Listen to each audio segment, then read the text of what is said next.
Mesdames et messieurs, merci d'avoir répondu présent à ce moment de recueillement.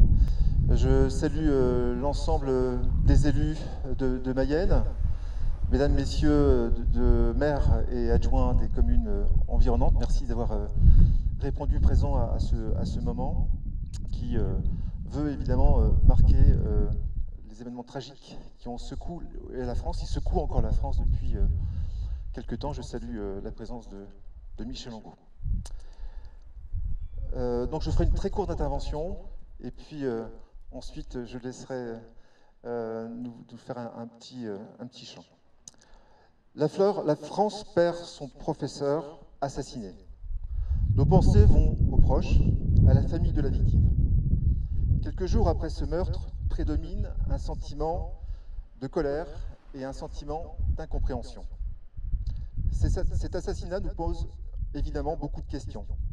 Comment a-t-on pu en arriver là? Aujourd'hui, en France, un enseignant peut être décapité pour enseigner quelque chose d'aussi basique que la laïcité et la liberté d'expression. J'ai voulu ce rassemblement républicain de recueillement pour rendre hommage à Samuel Paty. À travers lui, c'est aussi à tous les enseignants que nous pensons ce soir, car ils sont les premiers maillons dans la transmission des valeurs de la République. Nous leur disons leur gratitude, notre soutien indéfectible.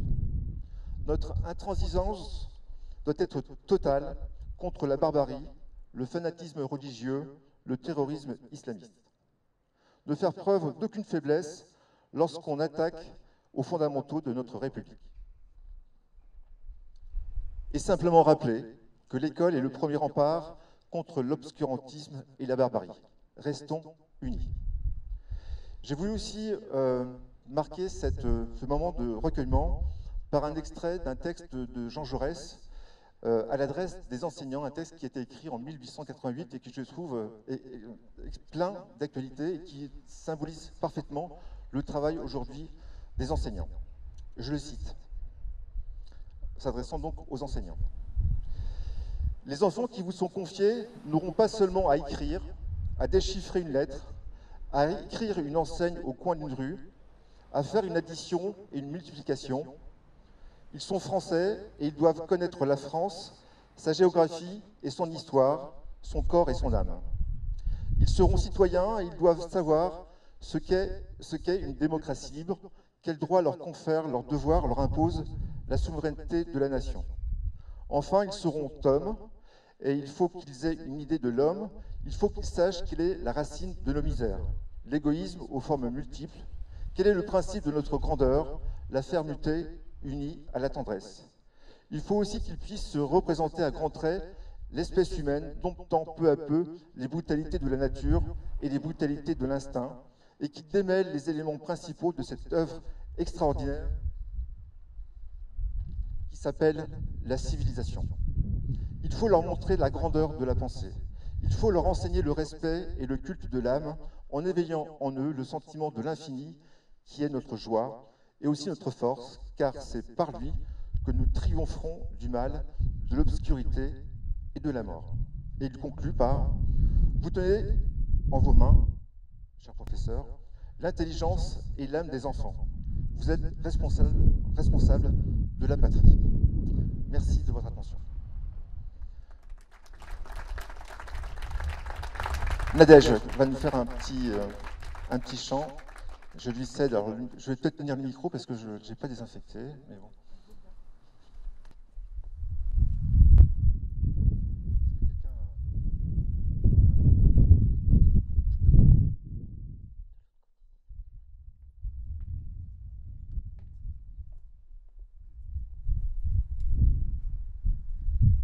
Va pensiero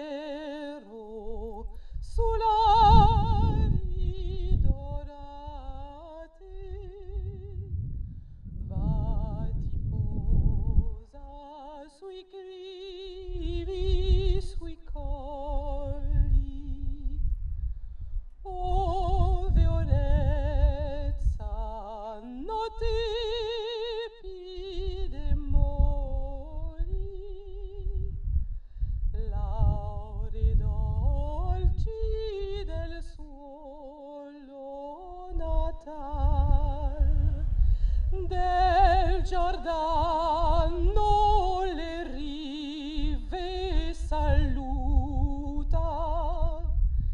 di Sione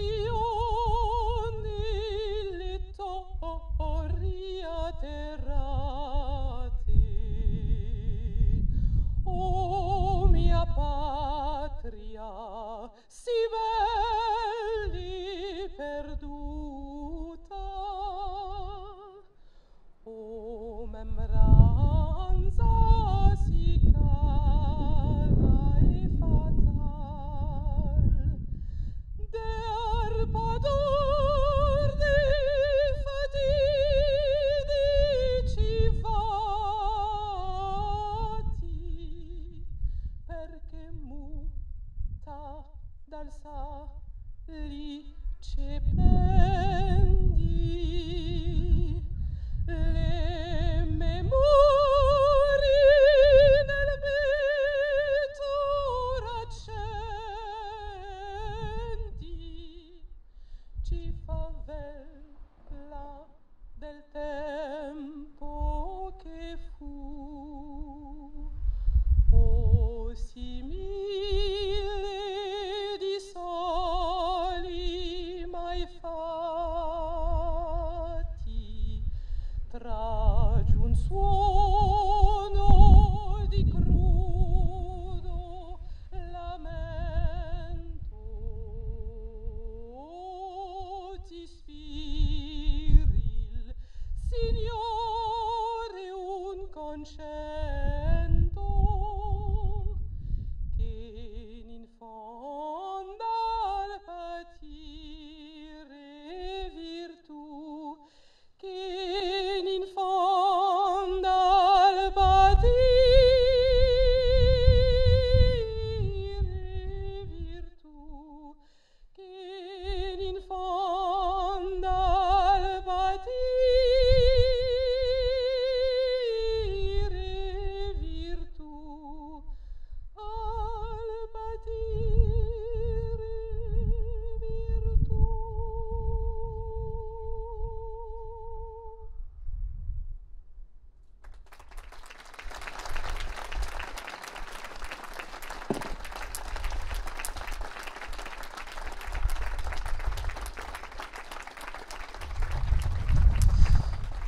Je vais maintenant vous demander de respecter une minute de silence. Merci à vous.